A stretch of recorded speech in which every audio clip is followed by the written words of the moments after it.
সুপ্রিয় শিক্ষার্থী বন্ধুরা, কেমন আছো তোমরা? আশা করি তোমরা সকলে ভালো আছো।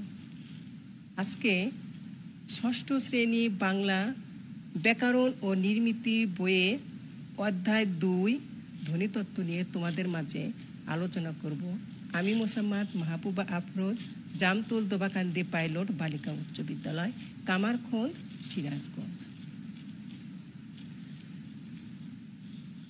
শুরুতেই আমরা ধ্বনিতত্ত্ব নিয়ে আলোচনা করব। তাহলে ধ্বনিটা কি আমরা জেনে নেই। ধ্বনি হচ্ছে মানুষের বাকযন্ত্রের ধ্বনি হচ্ছে মানুষের বাকযন্ত্রের আওয়াজ, অর্থাৎ ব্যাকরণে মানুষের কণ্ঠ থেকে উচ্চারিত শব্দকে বলা হয় হচ্ছে ধ্বনি। আমরা ধ্বনি দেখতে পাই না, কিন্তু শুনতে পাই।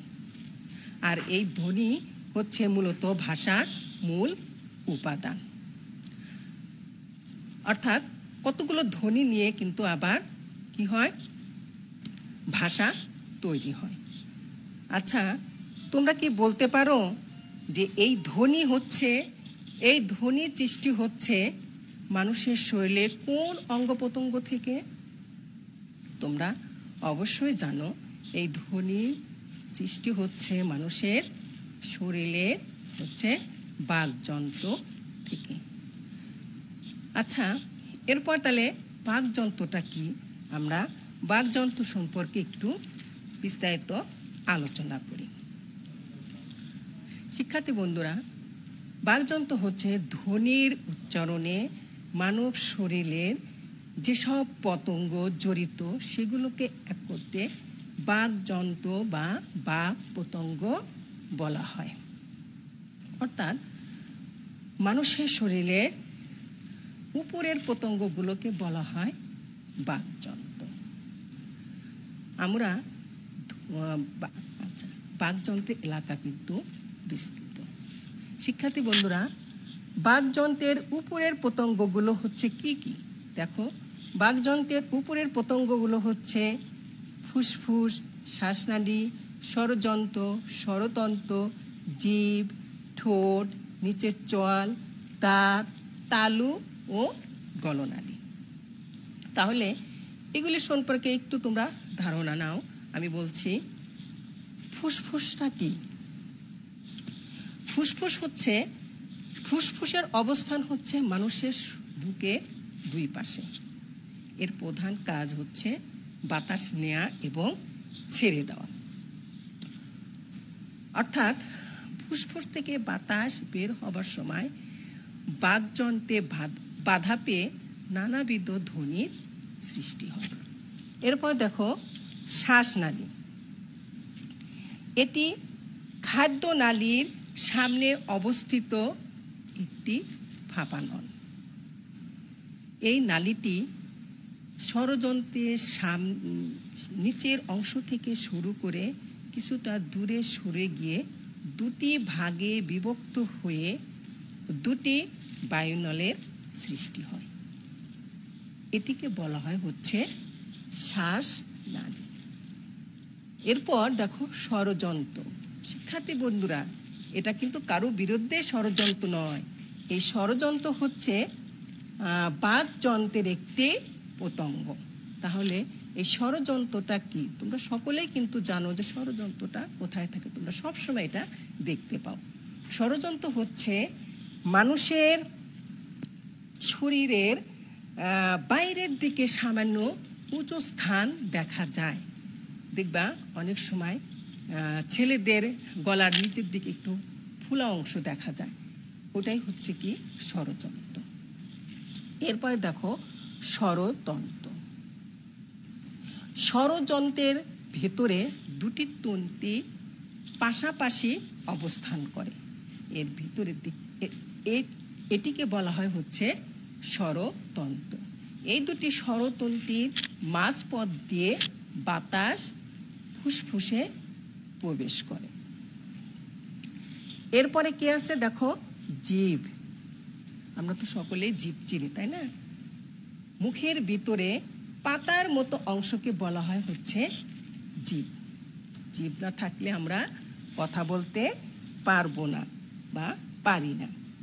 তারপর দেখো ঠোঁট। মুখের ভিতরে উপরে বা নিচে হচ্ছে ঠোঁটের অবস্থান। দেখো প বর্গ উচ্চারণ করতে ঠোঁটের প্রয়োজন হয়, অর্থাৎ ঠোঁটের আরেকটি হচ্ছে কি ওষ্ঠ। আচ্ছা, তারপর দেখো নিচে দন্তমূলের উপরে যে অস্থি রয়েছে তাকে বলা হয় হচ্ছে নিচের চল বা নিচের পাঠি। তারপরে লক্ষ্য করো দাঁত। দাঁত হচ্ছে মুখের ভেতরে অবস্থিত উপরে বা নিচে অংশকে বলা হয় হচ্ছে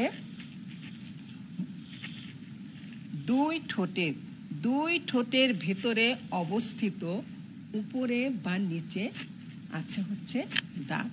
দাঁতের গোড়াকে বলা হয় হচ্ছে দন্তমূল। শিক্ষার্থী বন্ধুরা, দাঁত না থাকলে ধ্বনি উচ্চারণ সুন্দর হতো না। এরপরে আছে কি দেখো তালু। দাঁতের মাড়ির উপরে ধনুকের মতো বাঁকা অংশকে বলা হয় হচ্ছে তালু। এই তালুকে আবার আমরা দুই ভাগে ভাগ করতে পারি। একটা হচ্ছে কি শক্ত তালু আর একটা হচ্ছে নরম তালু। এরপরে দেখো গলনাল। এর অবস্থান হচ্ছে বায়ুনালী ঠিক উপরে জিভ গোড়ালি বরাবর হচ্ছে গলনালী। শিক্ষার্থী বন্ধুরা, তোমরা আশা করি বাকযন্ত্রের এই পতঙ্গগুলো সম্পর্কে বিস্তারিত বুঝতে পারবে। এরপর দেখো কি স্বরধ্বনি। আচ্ছা, স্বরধ্বনিটা কাকে বলে? দেখো, যে সব ধ্বনি উচ্চারণের সময় বাতাস ফুসফুস থেকে বের হবার সময় মুখের ভিতরে কোথাও কোনোরূপ বাধা না পেয়ে সরাসরি উচ্চারিত হয় তাকে বলা হয় হচ্ছে কি স্বরধ্বনি। যেমন প, আ, ই, উ, এগুলো হচ্ছে কি স্বরধ্বনি। আচ্ছা, স্বরধ্বনি উচ্চারণের তিনটি বিষয় গুরুত্বপূর্ণ। সেগুলো হচ্ছে কি দেখো, জিভের অবস্থান, জিভের উচ্চতা, ঠোঁটের অবস্থান।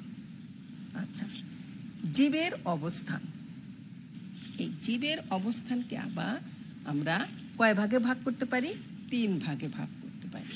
একটা হচ্ছে সম্মুখ স্বরধ্বনি, আর একটা হচ্ছে মধ্য স্বরধ্বনি, আর একটা হচ্ছে কি পশ্চাৎ স্বরধ্বনি। লক্ষ্য করো, এখন সম্মুখ স্বরধ্বনিটা কি? সম্মুখ স্বরধ্বনি হচ্ছে এই ধ্বনি উচ্চারণের সময় জিভ সামনের দিকে থাকে, তাকে বলা হয় হচ্ছে সম্মুখ স্বরধ্বনি। যেমন তোমরা দেখো, লক্ষ্য করো, চেষ্টা করো যে ই, এ, এটা হচ্ছে সম্মুখ স্বরধ্বনি, অর্থাৎ এটা হচ্ছে সামনের স্বরধ্বনি। আচ্ছা, এই এ স্বরধ্বনি আমরা কখনো ব্যবহার করি? তোমরা কিন্তু অনেকেই বলো একটি খেলা। এই যে শব্দগুলি তোমরা উচ্চারণ করো, এর উচ্চারণ কিন্তু একটি খেলা এরকম করতে হয় না। এর উচ্চারণ হবে দেখো একটি খেলা।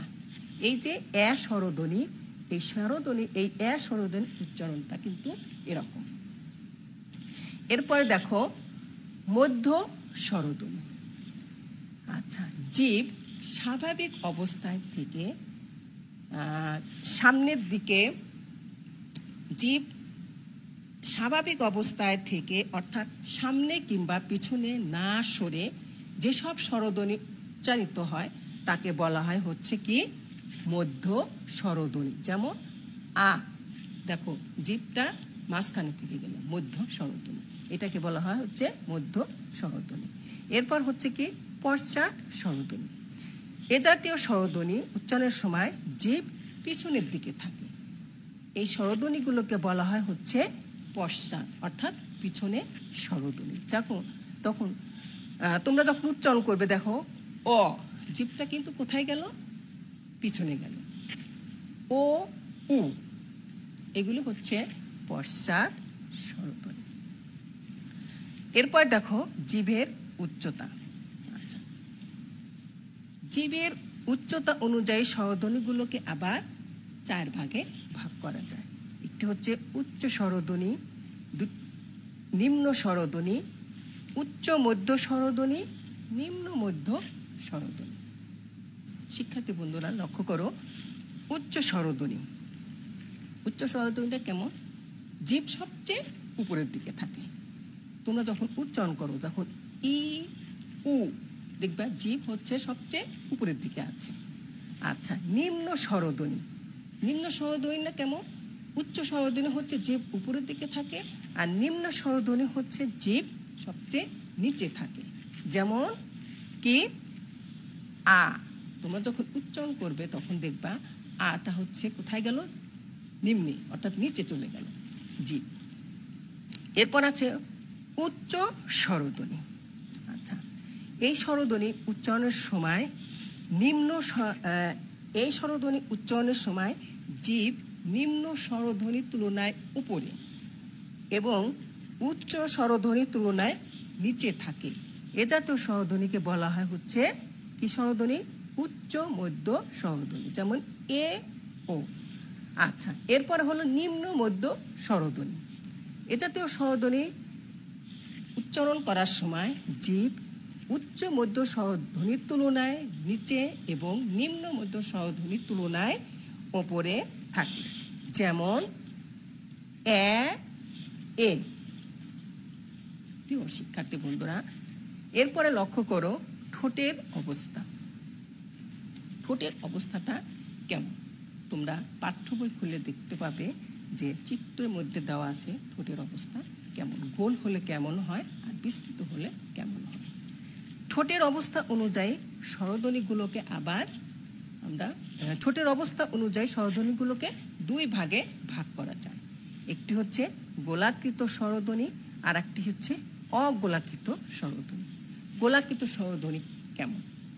মানে যে স্বরধ্বনি উচ্চারণের সময় মুখ গোল অবস্থায় থাকে তাকে বলা হয় হচ্ছে গোলাকৃত স্বরধ্বনি। যেমন দেখো অ, আমরা যখন অ উচ্চারণ করি, ও উচ্চারণ করি, উ উচ্চারণ করি, তাহলে মুখটা কেমন হলো? গোল হলো। এগুলো হচ্ছে গোলাকৃত স্বরধ্বনি।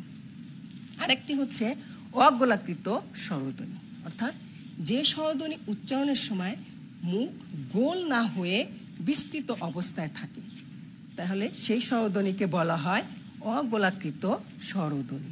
যেমন দেখো, তোমরা উচ্চারণ করো ই, ইটা কি মুখ গোল হলো? হলো না।